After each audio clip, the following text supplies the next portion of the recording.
Hello, hello, hello. Welcome to Astronomy Live. Tonight, we have a very special webcast. I'm going to be webcasting Asteroid 2016 RB1. This is a newly discovered asteroid which is flying by Earth today. In fact, its close approach distance will be slightly less than our geostationary satellites. So if you happen to be viewing this over satellite internet, the satellite that is providing your internet is actually farther from you than where this asteroid will be in about 10 hours time or less. So in just a few hours, it's going to be flying right by Earth at stationary distance, but it will be basically directly below the Earth at that time. So right now I've got my telescope set up. It's running my custom tracking software, and it's tracking on the asteroid. So we're taking images here. I did see it in an earlier image. I don't see it at the moment, but the next image will hopefully be a little bit clearer.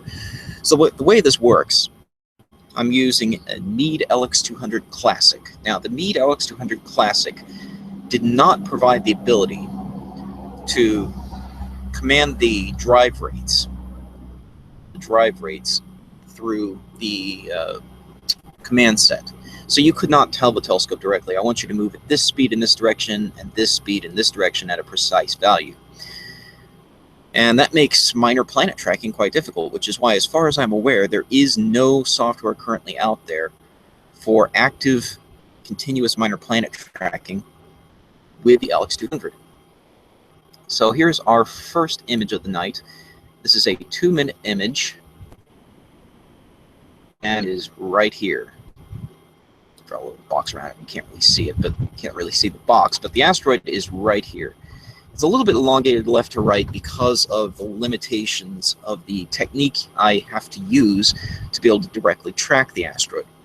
Now, right now, the camera is taking a 2-minute dark frame exposure that will eliminate these hot pixels. You see all these dots around here. These are not stars. These are hot pixels within the camera. And so the dark frame subtraction will take that right out. The stars are actually these wiggly little lines. And you can see that they're wiggly horizontal direction. And this wiggle corresponds to the elongation of the asteroid horizontally. This is not due to the asteroid's shape. This is simply due to the limitations of the tracking method used. So again, with the LX200 Classic, you do not have the ability to directly tell it, I want you to move at this speed in right ascension and this speed in declination, which I know will be the asteroid speed. I know what the asteroid speed will be based on its orbit. Earlier last night, I did calculations, calculated the orbit based on the astrometry that's been collected for this asteroid. And just to give you some idea of how little warning we get of asteroids of this size, the first observation used in my orbital calculations had only been taken 37 hours before, and I started that calculation about last night, and calculated the orbit and then computed the trajectory it would take this morning. And so I pre-calculated that trajectory and loaded that into the software I've written, which provides for direct tracking. This asteroid is very dim. This asteroid is very dim. You cannot see this asteroid by eye. You need a fairly powerful telescope. There we go. There's our dark frame exposure. It's in there now. So we no longer have those hot pixels. You know, I am going to keep that a little magnified here. So, as I was saying, you can't directly command the drive rates of the telescope, and so I had to come up with a different way of doing it. So I've come up with a way of doing it that works, but is the telescope's software does not allow you to give it a position to greater than 1 second of arc in right ascension accuracy. You can't do sub-arc second accuracy in right ascension.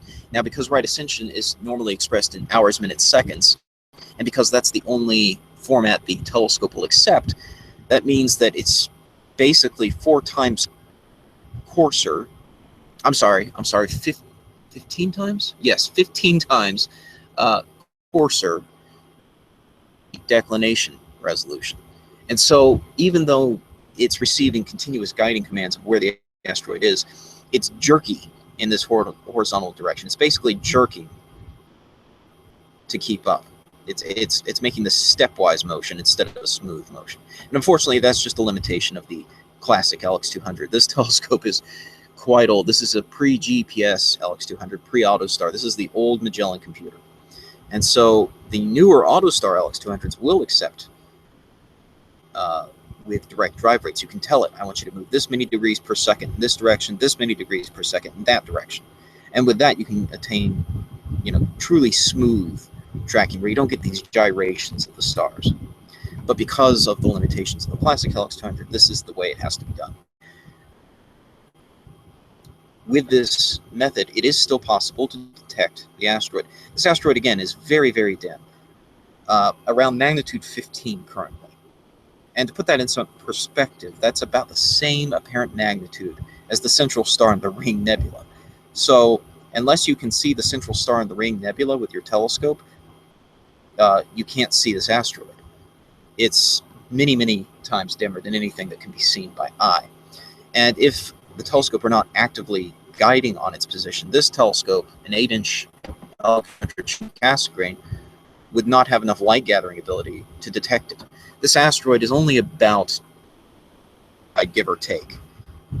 And because of that, it's extremely dim, and it's also still quite far away. It hasn't reached closest approach yet. It's closer to us than the moon, but at the current time, I want to say it's about 290,000 kilometers, maybe a little closer now. I think it was going to be 290,000 at 3 a.m. Apologies for the delay on the start here. I had a number of issues to deal with, unrelated to the telescope itself, but the wind was quite high, so I had to rig up a wind block. And then on top of that, download software I left the house.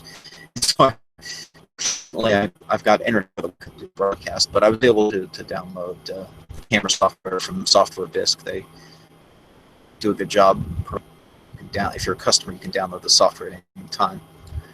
So I was able to re-download the software. This is a new laptop. I've never actually webcast from this laptop before or collected images from the space camera with this laptop before. So I had to install the camera software again.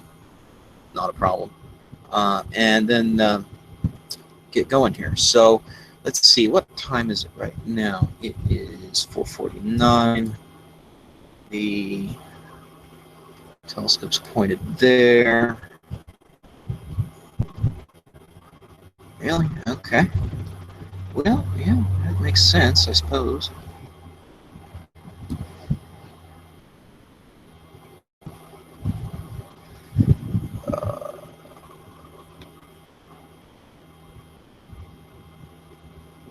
Yeah, it's about in the 230, 220,000 kilometer range. It's hard to tell exactly where we're at because the ephemeris file generated is expressed in decimal day format. And I'm too tired to do math right now in my head. I'm about 1 hour sleep and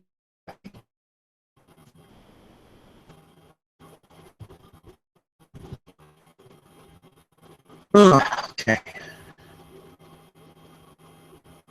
Right. That's it.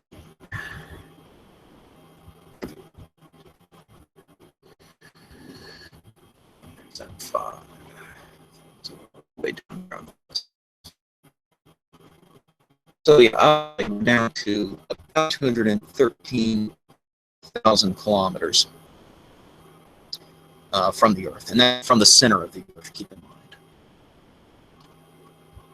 To put that in perspective, the moon's average distance is about 384,400 kilometers. So it's closer, it's significantly closer to it than it's only going to get closer in the coming hours. Closest approach will be around, I want to say 1700 universal time, thereabouts. I don't have the exact time off hand here, but at that time it will be pretty much directly below the Earth. And so Southern Hemisphere observers get to see it. People in Australia get a particularly good view. Here in the Northern Hemisphere, we're not as lucky. We don't get to see it at closest approach. But this morning, it is visible in my sky here in Florida. It's only about magnitude 15, but when it reaches closest approach, that's going to increase in brightness to about magnitude 12. That's still significantly dimmer than anything you can see by naked eye. So even though this asteroid will be closer to us than a geostationary satellite, it's still so small you can't see it by eye. If you can see it in your telescope, though, if you can see a magnitude 12 star in your telescope and you happen to be in Australia or somewhere nearby, you could theoretically watch this asteroid move, and it would appear to be moving in real time, like a slow-moving satellite. That's kind of cool. Fortunately, we don't get that show here in the United States, but there right now. So again, if you're just joining us, the asteroid is right here in the view. It's this horizontal line here, and as I was explaining at the start of the webcast, it's a bit jaggy, it's a bit janky because of the limitations of tracking with this type of telescope. This type of telescope was not designed to do this kind of active tracking of asteroids. The encoder resolution is just not good enough for what I'm doing, which is an open loop type of tracking. And the telescope itself does not allow you to directly command drive rates. You can't tell the motors exactly how fast to turn. The telescope's going to decide that for you, and it's not intended for minor planet tracking. That's not a feature of the telescope. I've sort of forced it into existence by creating my own program, which takes the asteroid's orbit. So this is open loop tracking here. I am developing closed loop tracking software for satellites and other aerial objects, but for the purposes of minor planet tracking, this is open loop tracking. So input goes into the telescope, and you simply hope that it works, and it is working. The asteroid's right here. The only problem is that because of the limitations of the format that the coordinates are put into the telescope's computer, there's coarseness in the horizontal direction. And so occasionally it'll get updated on that horizontal position and then jerk over and then track smooth. It's actually better at tracking in declination than in right ascension. Fortunately, this asteroid happens to be moving about 4 times as fast, I want to say, off the top of my head, about 4 times as fast in declination as it is in right ascension. And for that reason, this view is pretty orthogonal. It's not perfect, but it's relatively orthogonal to right ascension and declination. So the vertical direction in the image is declination, the horizontal direction is right ascension. As you can see, these star streaks, these are streaking stars, are longer in the vertical direction, much longer in the vertical direction than they are in the horizontal direction. So it is moving in a direction that is basically headed south in the sky. It's moving down at quite a clip, at about 1 arc second per second in declination currently, and that's going to increase as it gets closer, not only because it's accelerating under Earth's gravity, which again is accounted for in the calculations of its orbit, so we know it's going to miss Earth. Earth's gravity has already been accounted for, but it is accelerating under that gravity, and so it is going to get faster, and it's also going to get closer, which means its apparent speed, its angular motion in the sky is also going to increase. So already it's moving at about 1 arc second per second in declination. And this telescope, with this camera attached, if I were doing this at 1x1 binning, I'm currently doing this at about 2x2 binning, but if I were doing this at about 1x1 binning, you would have a resolution of about 1 arc second per pixel. And so it would be moving, if I were doing this with 1 second exposures, it would be moving 1 pixel in every exposure if I weren't actively tracking it.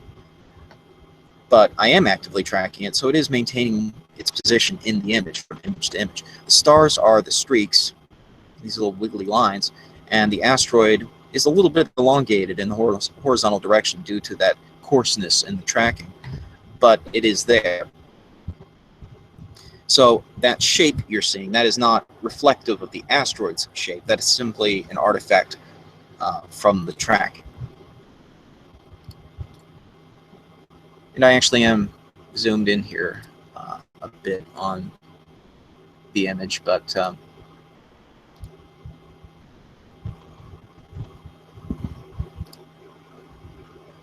yeah, you can see the asteroid there. Now, out of curiosity, I'm tempted. I don't really want to interrupt the image acquisition. I'm tempted just to see what it's like in color. If I do this with 1x1 binning, I get color data. Because I'm binning the pixels together, so the pixels are being grouped together 2x2, it increases the light sensitivity of the camera, but it sacrifices color data. So I don't get to see color, but I get to collect more light, and it also is a little more forgiving on tracking error. So it's still janky here, but it doesn't look as bad as it would if I were doing 1x1 and blowing this up to full image scale. But really, the primary reason I'm doing 2x2 binning is because this is a fairly dim asteroid. This is around magnitude 15 currently, about the same brightness as the central star in the Ring Nebula, roughly. And that's pretty dim. And when I'm doing only 2-minute exposures, that's not a huge amount of light to work with. Normally, if I do deep space photography, I'll run 5-minute exposures, typically. So the exposures being fired off here a little faster than I normally do. And so I'm doing 2x2 binning to collect more light. Now, it's true, this asteroid is a point-like source, resolving shape, and so really binning doesn't help per se in the sensitivity department in theory, but that's just theory in practice. Because this is being distributed over multiple pixels due to that horizontal coarseness, you do gain a little more signal to noise ratio by bending it, because those photons are falling into an individual binned pixel for a longer period of time as it's kind of jerked back and forth in the horizontal direction.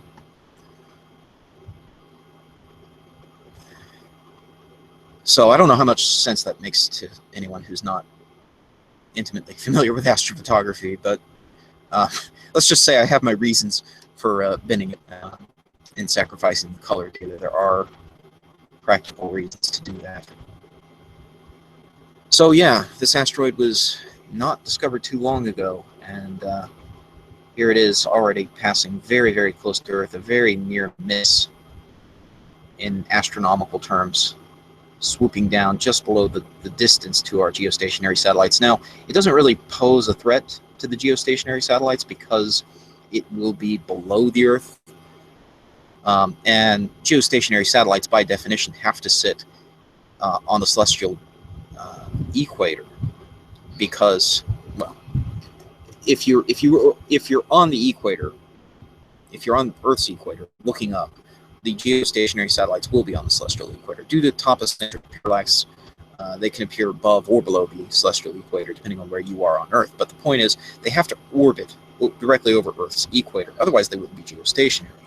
The inclination of a geostationary satellite, by definition, is 0 degrees. And so because of that, those satellites are not really at any particular risk from this asteroid, because it's going to be basically below Earth's south pole when it reaches that closest approach distance. However, it's unlikely, but I haven't checked to make sure. I personally haven't checked to see if this asteroid's passing particularly close to any other satellites, because obviously geostationary satellites are not the only satellites that are up there, even at the geostationary distance. There are other satellites called geosynchronous, and that simply means they make one orbit of the Earth, and they can exist at any given inclination. They they orbit at that distance, the same distance as geostationary satellites, but they sort of appear to bob up and down from the perspective of an observer on the Earth, because they have inclination. So they trace out these sort of figure-8 tracks, depending on their amount of eccentricity and depending on their inclination. And it's theoretically possible this asteroid could smack one on the way in. There's a lot of space between satellites, and one more fairly large chunk of space debris probably is not going to make any difference, but you never know. I won't categorically say it won't happen, because stranger things have happened. But in terms of the satellites that are providing your direct TV and your satellite internet and all of that, not probably going to be a problem for them.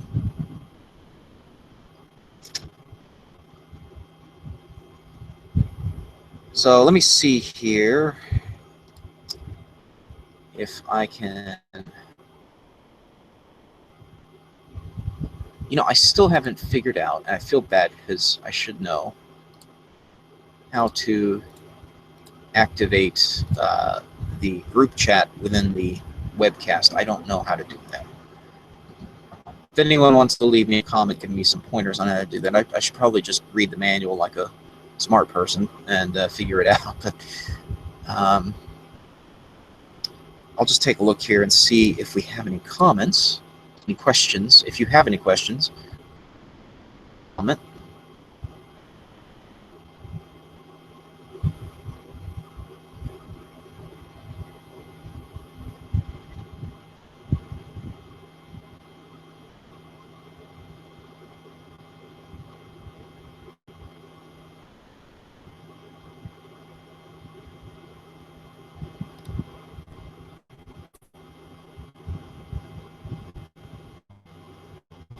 Oh, I guess. Oh, it looks like chat activated itself. There are currently no moderators. Okay. Should probably do something about that. How close will this be passing by the Earth? Great question. Let me see what the latest, because this asteroid being so recently discovered, there's fresh astrometric data pouring in on it, and the orbit is being updated on a pretty regular basis here. Still highly uncertain for the term. The near term uncertainty is not as bad. If you go on JPL right now, the condition code is a 5. Codes up to, rank up to 9, most uncertain. 5 is still pretty uncertain, but getting better. There's a lot of observers who are collecting observations of this. There's already 86 observations over a 2 day. Anyway, let me see what the latest data is on this. September 7th. Okay, so it's 1720 Universal Time. It will be 0.00027 astronomical units. That works out to a distance of, come on, 40,470 kilometers. There you go. Let's see, what is that in miles?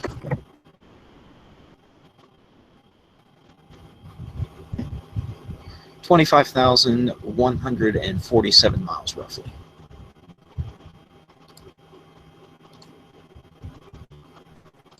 So there you go.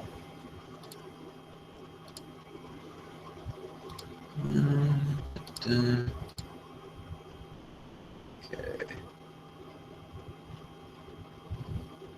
Huh. That's interesting. I don't see the normal comment stream on the page on the videos streaming page. I do the comment section. So I guess it's an automatic sort of thing. I just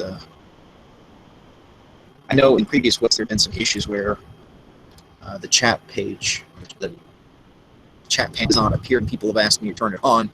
I honestly haven't a clue how to turn that on. So.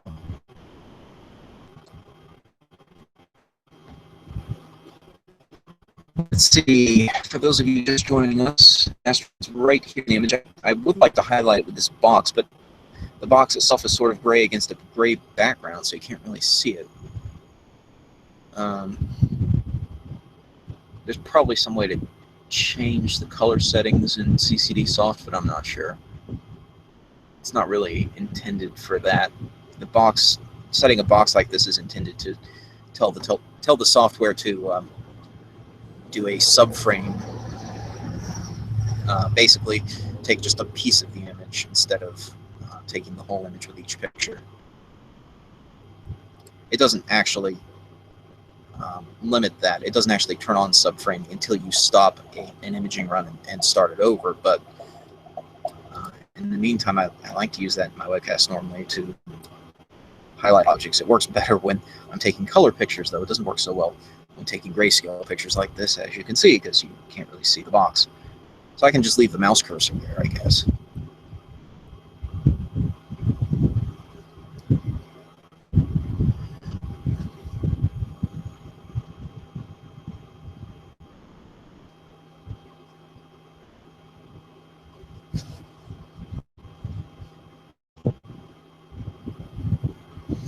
So the webcast itself, I'd originally planned for this to go until 6 a.m. But there could be limiting factors from the battery power on the laptop. I need to get a new power adapter to be able to plug this laptop into my lithium batteries. My big lithium batteries, which could supply power for hours. Fortunately, I don't have the right size adapter to plug into this new laptop on that, so I need to get one. And so it's actually just running off the laptop battery, which is, of course, essential to powering the software that's controlling the camera as well as the webcast. So I'm at, what am I at? I'm about 47% power, estimated 1 hour remaining. Just enough to finish up at 6 a.m. in theory, but it might have to get cut short a little bit due to laptop power limitations, if nothing else. I'm also streaming through the phone's internet, which is not plugged in because I didn't want to rob any of the laptop power if I had to. And so the cell phone's battery is at 64%. That should be okay. I don't think it's draining as fast as the laptop is.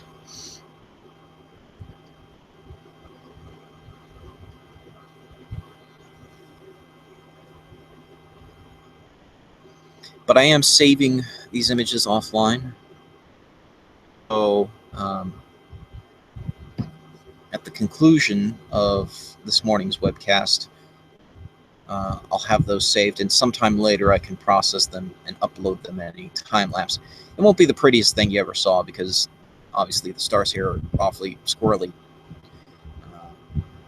and the asteroid's a bit elongated horizontally. It's not perfect, but it gets the job done at least.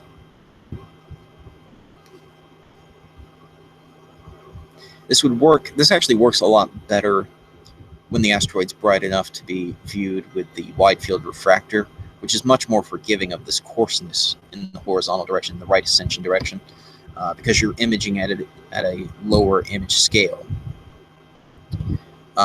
So it's more forgiving of that, and you can basically get away with the excuse me, the limitations imposed by the telescope's built-in software. And that's what's really driving this. I can't guide the telescope. I can't force it to track at a finer resolution than this. It's just the limitation of the telescope's own for accepting coordinates.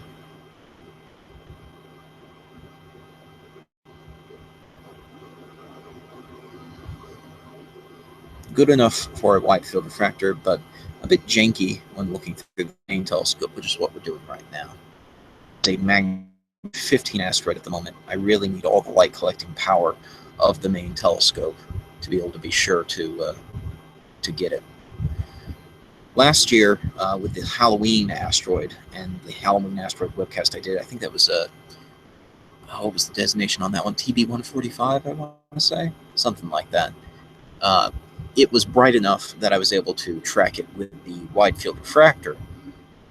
I didn't need the full light collecting power of the main telescope, and so it didn't look like this because you were seeing it at a lower image scale. didn't require as much didn't have as much magnification, basically.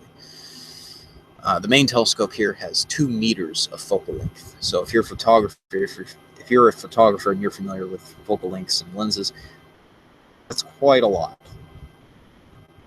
The wide field refractor I have is more akin to a typical telephoto lens you might have in your kit, and it's only got 400 meters of focal length, which is still, a lot by foot, but it's much less than the main telescope.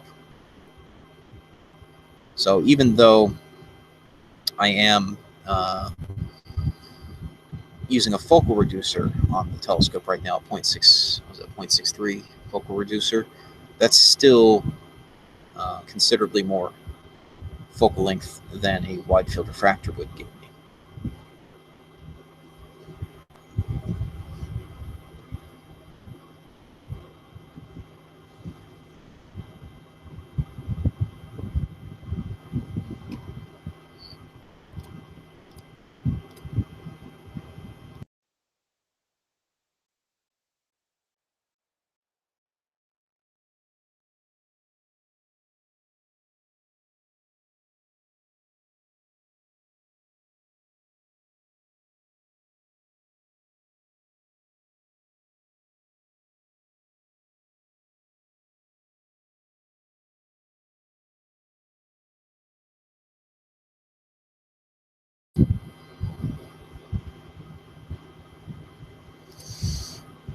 So let me see. I haven't checked on the chat in a bit.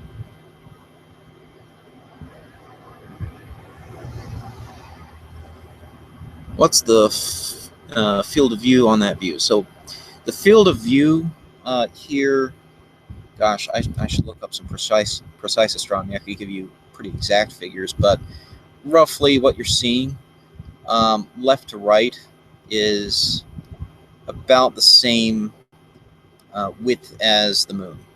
A little bit less than the width of the moon, perhaps. Just under half a degree, basically.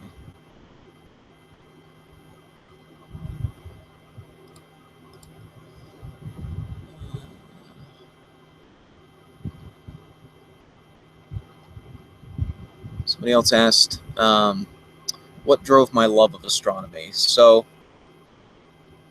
that's pretty easy to figure out if you know my history. I grew up by the Space Coast, and so I grew up watching most of the shuttle launches in person, and being exposed to it like that. Back in the day when I was a kid, I used to be able to go out there to the Space Center for free on the weekends. They even let you onto the Air Force side of it to visit the Air Force Missile Museum that's on the Air Force side.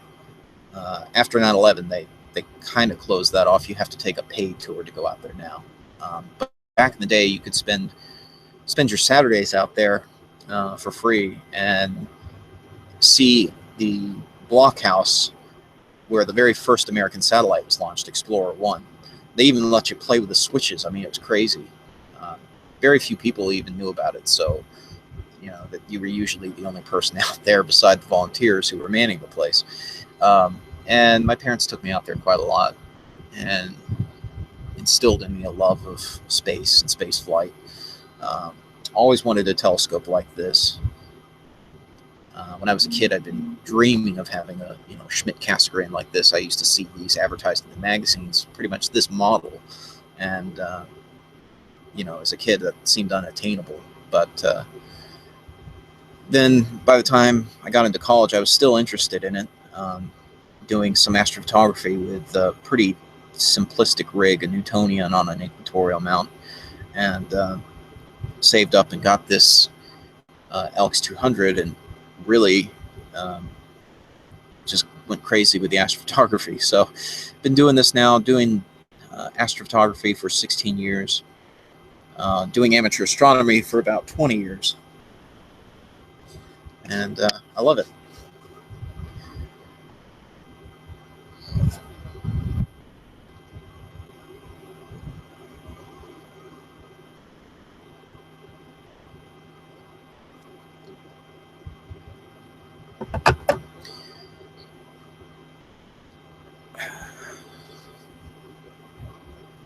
So for anyone just joining us, just a note again, this is the asteroid in question, 2016 RB1. It's a newly discovered asteroid found just a couple days ago, and it's passing pretty close to Earth in just a few hours. It's right now, it's closer to us than the moon, over 200,000 kilometers away. The moon, for reference, has an average distance of about 384,000 kilometers, but it's going to get within about the distance of the geostationary satellites, just a little bit closer than geostationary satellites. Somewhere in the ballpark. What did I say before? I don't want to quote my memory because, again, I'm running on an hour of sleep here. My memory's not the best at the moment. 40,470 kilometers. That's as close as it'll get, and it'll be pretty much directly below the Earth, over the South Pole at that time. So Southern Hemisphere observers get to see it. I think Australia is well positioned to see it, and points near there. But for us here in the Northern Hemisphere, this is our best opportunity to see it this morning, in the hours prior to its close approach. Right now, it's around magnitude 15. That's about the same brightness as the central star in the Ring Nebula itself, but the central star inside that planetary nebula. And it's significantly dimmer than anything you can see by eye. At close approach, increase in brightness to about magnitude 12, which is still more than anything you can see by eye. So, just to put it in perspective, assuming your limiting magnitude by naked eye is 7, let's say that you're a pretty good, experienced naked eye observer, you know how to use averted vision to maximize your ability to detect faint objects by eye, and you can see down to magnitude 7. Well, at magnitude 15, this asteroid is about, it's over 1,500 times too dim for you to see by eye. So it's quite dim. You need a pretty powerful telescope to detect it, and it's moving at a pretty good rate too. I mean, you can see how far these stars are streaking in 2 minutes, and again, the image width is about the same as the size of the moon in the sky. So it's moving at a pretty good clip. Most asteroids are much slower than this. They move over a much longer period, or they take a lot longer to cover this distance.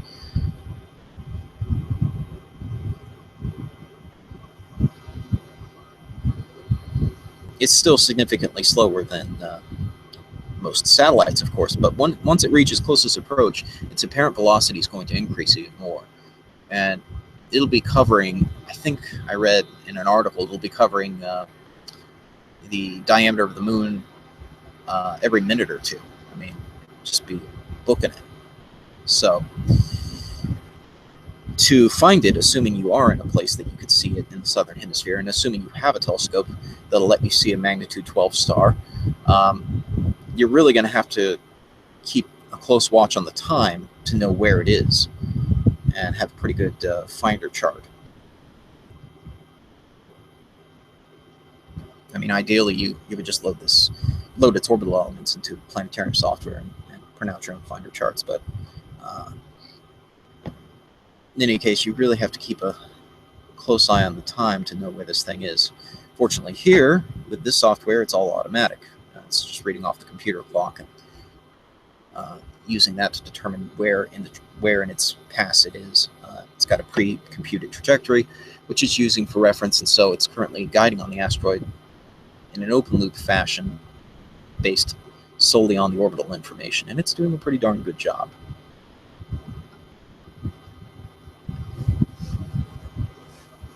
Aside from the jankiness, of course. But basically as good as can be done with an LX200 Classic.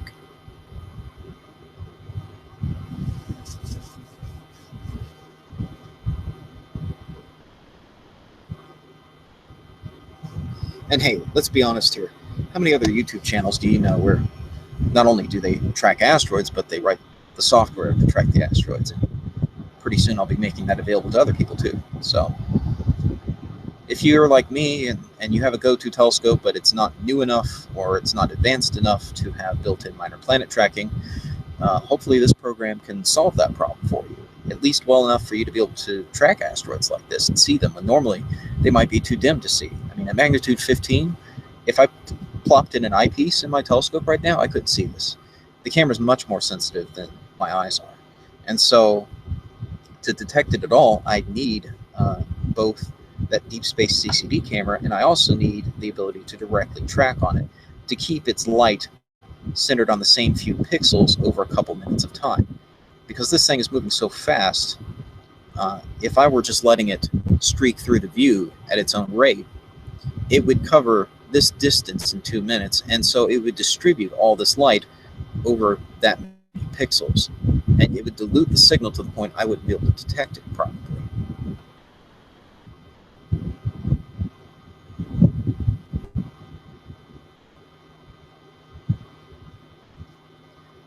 So it is very helpful to have this software running and to be able to track it based on that orbital information.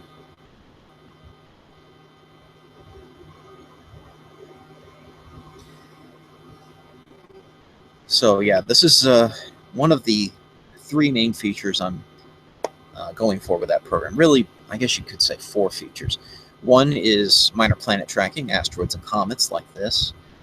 That's open loop tracking, but it's based on the orbital information and allows you to track objects like this that you normally wouldn't necessarily be able to see.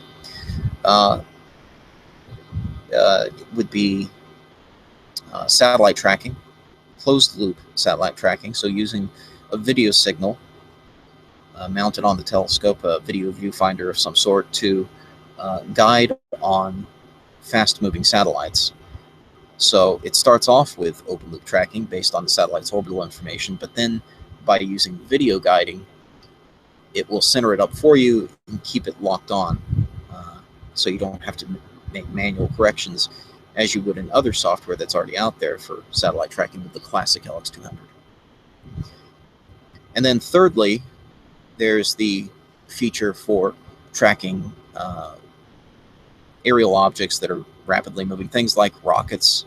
The videos you might have seen before that I posted of various rocket launches, tracking those in much the same way as satellites, but instead of an open loop initial track, it allows you to use a joystick to manually control the telescope and slew it around at a smooth speed. So you can vary the speed by both the amount of joystick deflection and by the amount of throttle applied, and then automatically track on fast-moving objects using that same video viewfinder.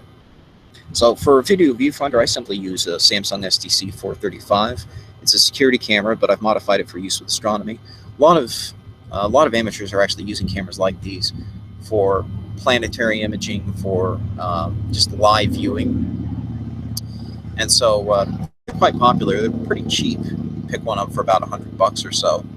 And then I've got a standard C-mount lens attached to that. I picked that up from eBay for about $20. So for about $120, I've got myself a nice video viewfinder I can attach to the telescope using the same ADM that I use for my wide field refractor.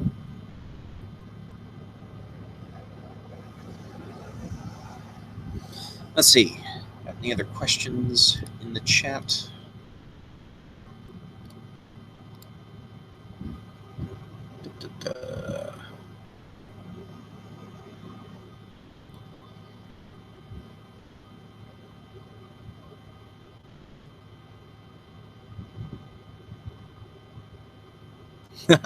So P900 won't help. No, I don't know. I don't think a P900 could really do this. Sorry. The P900 is got pretty good focal length, but it doesn't have nearly as much light collecting ability as this telescope. Now, if you attach the P900 to this telescope, but the telescope would be doing the bulk of the work, because you have to really be accurately, actively tracking this asteroid to pick it up in a CCD like this, on top of having all that light collecting ability.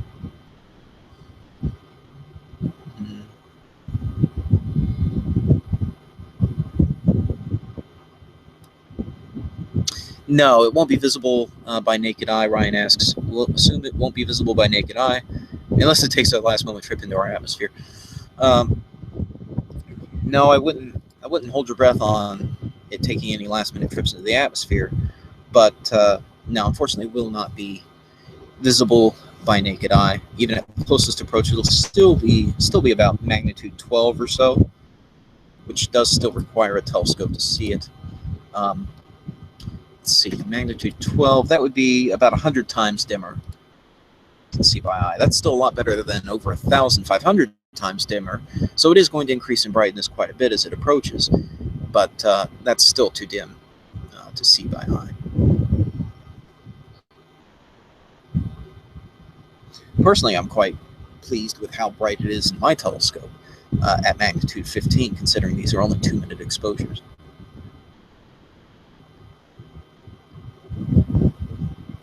There is quite a lot of wind tonight as well, but it's not really affecting the image too much. I was able to rig up a little impromptu wind block, also known as a giant umbrella, which is now sticking out of my car. But hey, whatever works. It's starting to pick up a bit. I don't think it's...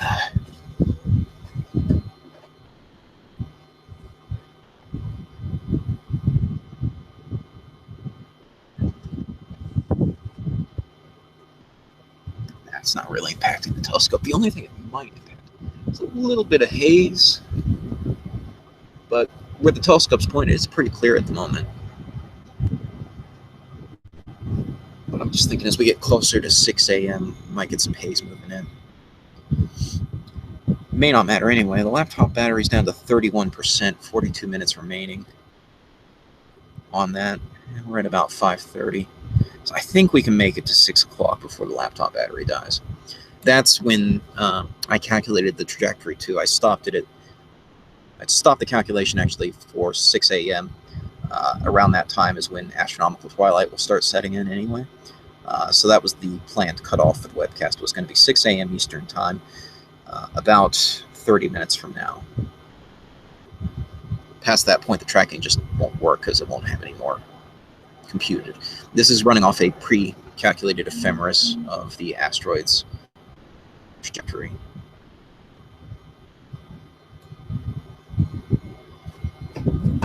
The other nice thing about that is that it actually was generated using... I generated the ephemeris using FindWork, so it does account for the gravity of Earth, the gravity of the Moon, and that does have an impact on the asteroid's trajectory over time. And so if I were using simple two-body methods it may not be accurate if the epoch of those elements doesn't match up with the time of observation pretty closely. So there is additional benefit to using these pre-computed files to track the asteroid, because you can account for things like the gravity of the planets and how that's changing the asteroid's trajectory over time. Let's see. Where in the world am I? I'm in Florida. Beautiful, sunny Florida. Post-hurricane. And yeah, the hurricane we had recently, it just dumped a lot of rain on us and really did wonders for the mosquito population, let me tell you. Even though it's windy as heck tonight, those little buggers are still managing to fight through the wind. The badassest of them, and I guess the strongest of them, are overcoming the wind gusts right now. They were swarming me earlier. Fortunately, I had some spray with me. I sprayed myself down because I couldn't believe it. I thought for sure it'd be too windy for them, but no, those suckers are all over the place tonight.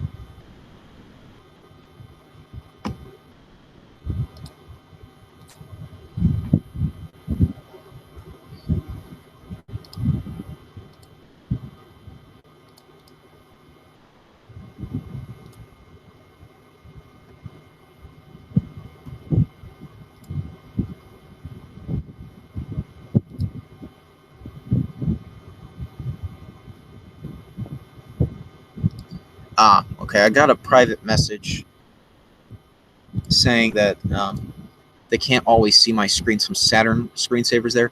If you see the picture Saturn pop up, that's because there's a problem with the, and it's basically just buffering issues upstream on my end. I'm streaming this from a remote site using my phone. So it's the phone's internet connection which is providing the upload for the video stream. So if you see Saturn pop up, that means there's been just a temporary, hopefully temporary, interruption with the upstream of the video stream. So it's not like I'm deliberately putting that up there. It's just popping up because it's having issues buffering, and that's on my end, not your end watching it, but my end uploading it. So apologies for that. I didn't realize it was having some issues there. Seems to be okay at the moment.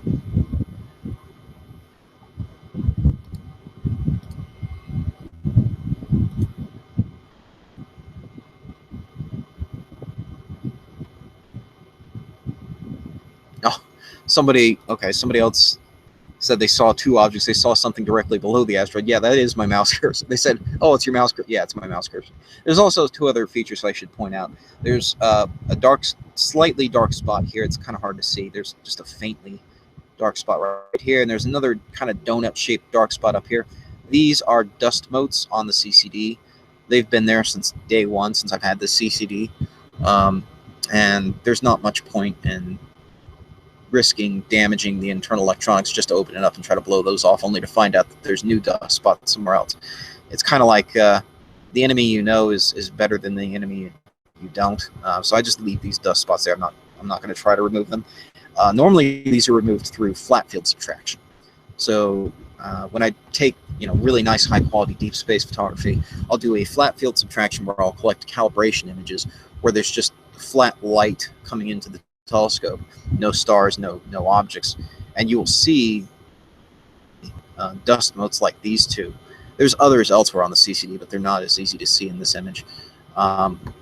These two are definitely the most prominent ones, and they're subtracted through flat field subtraction, but that's a post-processing sort of thing. It's not something I normally do in real time, and so that's why they are there. So they're not UFOs, they're just dust in the camera.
When will the multi-megaton explosion take place?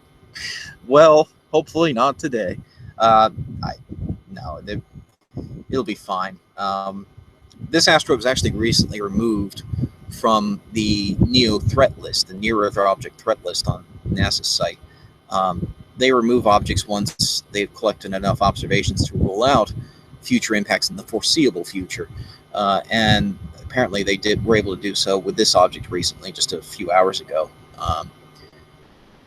So no, the orbit is well enough determined that it's definitely not going to hit Earth, this orbit, and not any time in the foreseeable future. And additionally, since it's only somewhere in the ballpark of 10 meters wide, even if it did hit, the worst it would do is probably an airburst. Now, an asteroid about this size, and definitely in this size class, was what hit Chelyabinsk and blew out a whole bunch of windows and injured people who were watching the spectacle unfolding in the sky. And when the shockwave finally reached them, out the windows and sent flying glass into people's faces. Not good. So if you do happen to see a large streaking fireball in the sky, don't just stand there watching it. Get under a desk. Get away from the windows. You know, people always laugh about the duck and cover infomercials and propaganda that, hey, you know, duck and cover and you'll be protected, right? Well, there's actually some rationale to that, at least getting away from any exterior windows, because if a shockwave hits, if assuming it's not powerful enough to just flat out kill you, it may still be powerful enough to blow out the windows and send glass into your face. So there is some, you know, reason to take cover if you happen to see something that might be sending a shockwave your way in a few seconds. Light travels much faster than sound, so with something like this, you know, if you happen to, you will see it before you hear it. And when you hear it is when that shockwave will arrive, blow out windows, whatever. And yes, I suppose if you happen to be standing directly under where it was falling, there might be enough of it left, probably would be enough of it left to make a big enough boulder that would crush you and kill you. But that's more of a individual problem than a, you know, citywide problem. The citywide problem is the shockwave, really.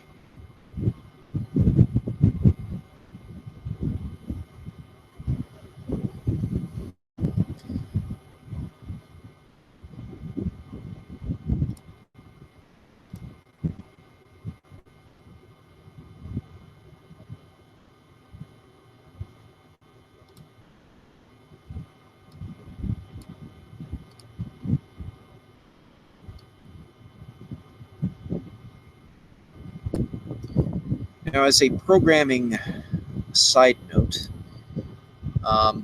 apparently Google Hangouts is migrating to YouTube. Oh, that's a good picture right there. So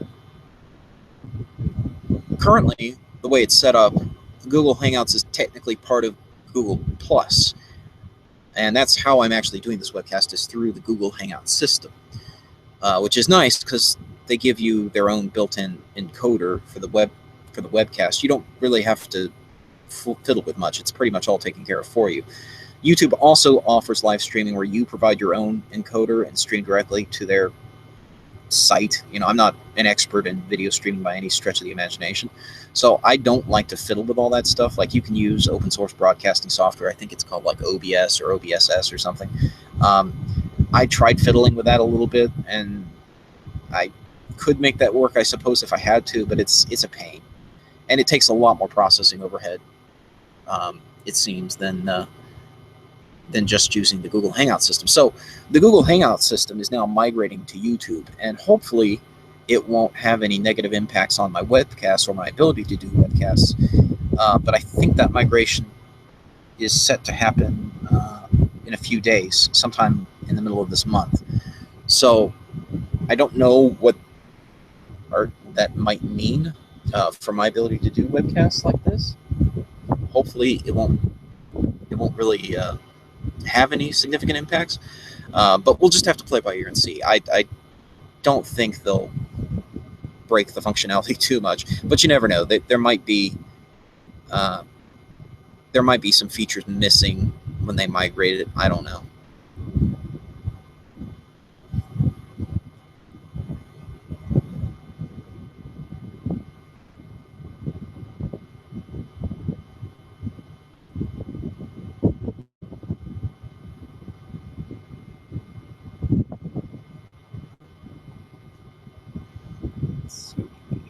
We are at 21% power on the laptop, 27 minutes estimated remaining. That's cutting it kind of close. Trying to make it to 6 o'clock. If it gets really low, I mean, if it starts warning me that its battery's really low and I need to plug it in, I'm just gonna might have to cut the webcast a little short, because I don't want the laptop to shut off before I have a chance to warm up the camera. So right now the CCD camera, this is deep space, very sensitive CCD camera. This is an SBIG ST2000 XCM, and it has thermal electric cooling, and so that tech system is actually got the CCD at -5 degrees Celsius right now. Now this is Florida, and it's still pretty warm out here. I mean, this is the middle of September, but we still got some significant warmth out here. So it's kind of impressive that it's able to get it down to this temperature, and I could probably even crank it up more. The point is, I like to warm this up gradually, not shock it all at once, because this is Florida. It is pretty warm out here. So I don't like to have to shut the camera off all at once. But if the laptop shuts off, that's my only option, because the camera is completely controlled through the laptop. There is no external control on that camera. It's entirely through the USB connection to the laptop. So if the battery starts to get really low, I'm going to have to, unfortunately, stop the webcast prematurely to be able to give the camera time to warm up, because I like to stepwise warm it up and gradually shut that thermal electric cooling off, not all at once.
Yeah, the closest approach is at 1720 Universal Time. Let's see, God, I'm running on 1 hour of sleep and a ton of coffee here. That should be 1:20 p.m. Eastern Time.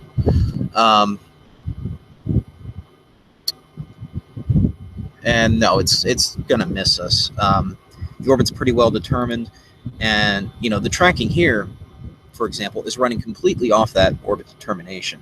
And actually, it's the orbital information and the astrometric information we had as of about 10 p.m. last night. There's already going to be more observations, because people all over the world, astronomers, particularly a ton of amateur astronomers, are looking at this thing. And using that information, I calculated the orbit. It agreed with the official published orbit, and the observations, or the predictions of the observations, the prediction of the track is matching up here with reality, because the telescope is tracking it based on that orbit determination. And sure enough, the asteroid's right where it should be. The telescope's tracking it just fine. So it's following that predicted track. That means it is going to miss Earth. It's following the orbit that I was able to calculate for it, which shows it misses Earth by about 40,000 kilometers.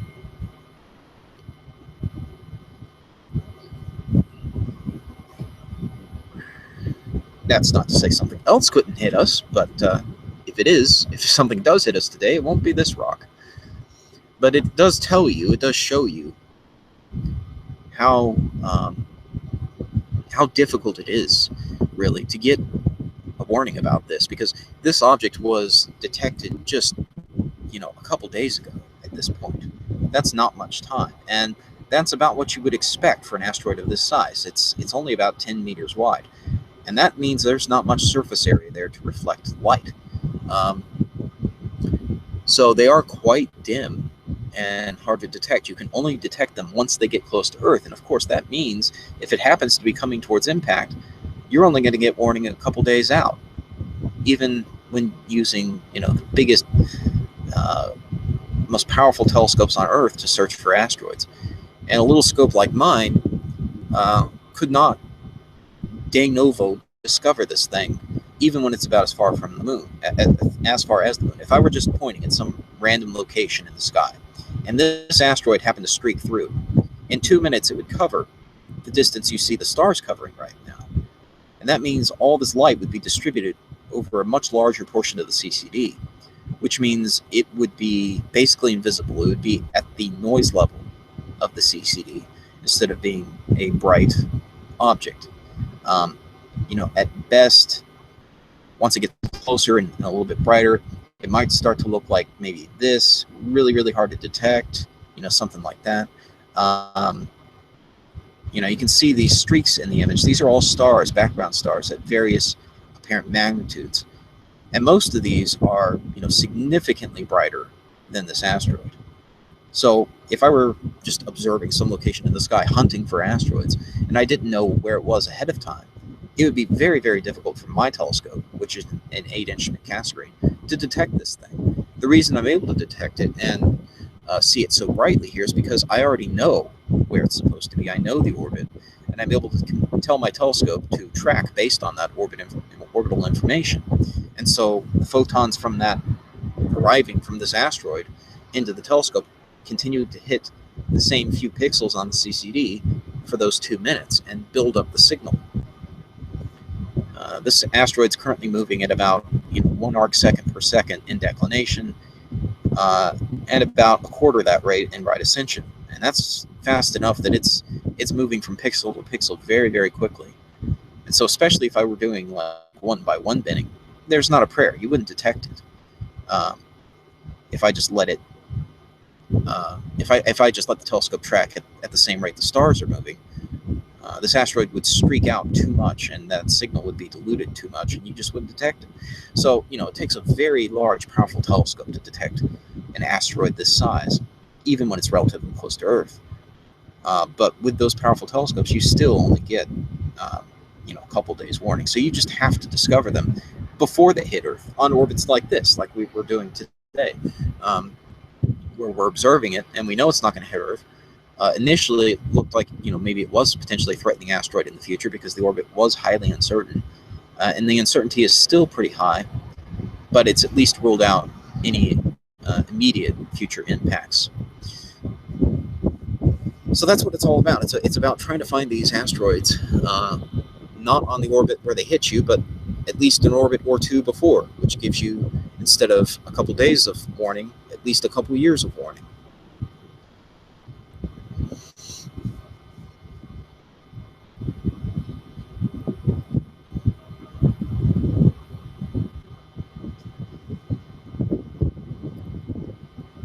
Now, if you want to know about asteroids like 2016 RB1 as soon as they're discovered, then I highly recommend signing up for the Minor Planet Mailing List, MPML. If you Google MPML, there's a Yahoo group that is populated by amateurs and professional astronomers who communicate regularly about asteroids like this.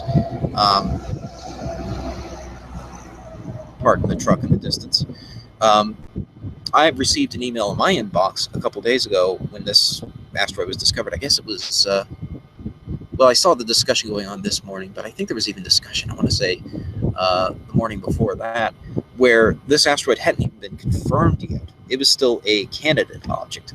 So it had been observed and discovered, but it had not even been confirmed and given this designation, the 2016 RB1. That's the official asteroid designation. Before it even received that designation, it just had a preliminary designation. It was a potential object that needed confirmation.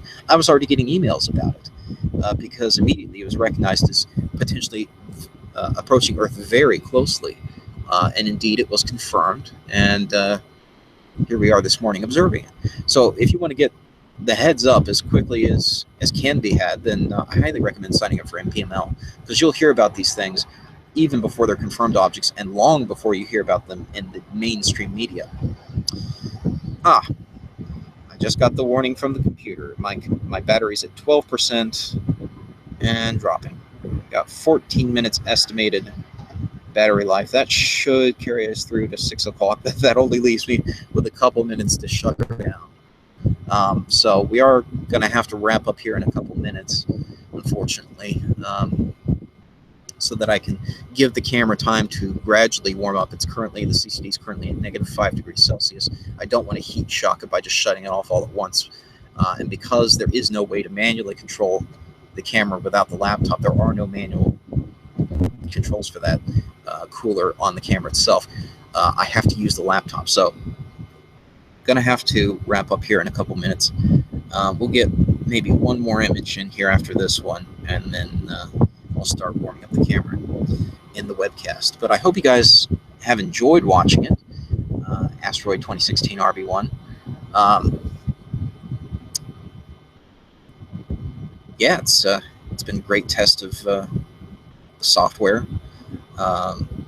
So I am currently running my custom tracking software right now to track this thing. I'm hoping that I can start testing it on other telescopes, such as AutoStar telescopes, in, I don't know. I don't want to say a few weeks because I always feel like I'm really close, and then I come up with some other idea to improve it further. I'm constantly refining the software.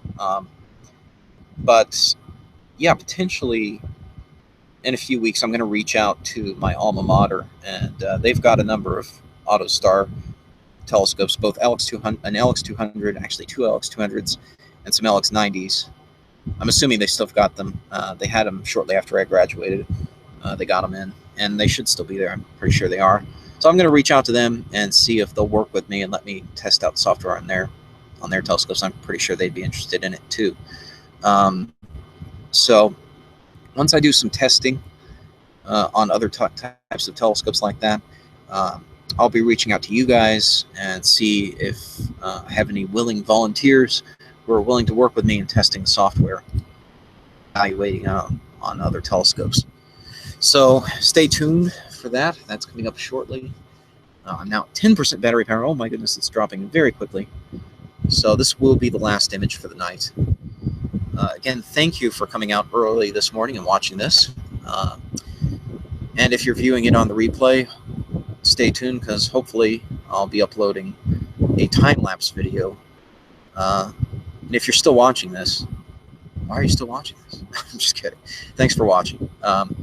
I'll be uploading a compressed time-lapse video of the frames collected. We've got 35. This is picture 35 of this series that I've taken tonight. So those 35 frames will be strung together in a short time-lapse video, which will show all the wiggly motion of telescopes tracking and the asteroid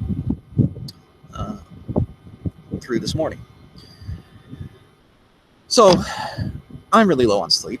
I'm going to take more. I'm going to get some more caffeine in me and tear down the telescope now. But thanks for watching, guys. Clear skies, folks.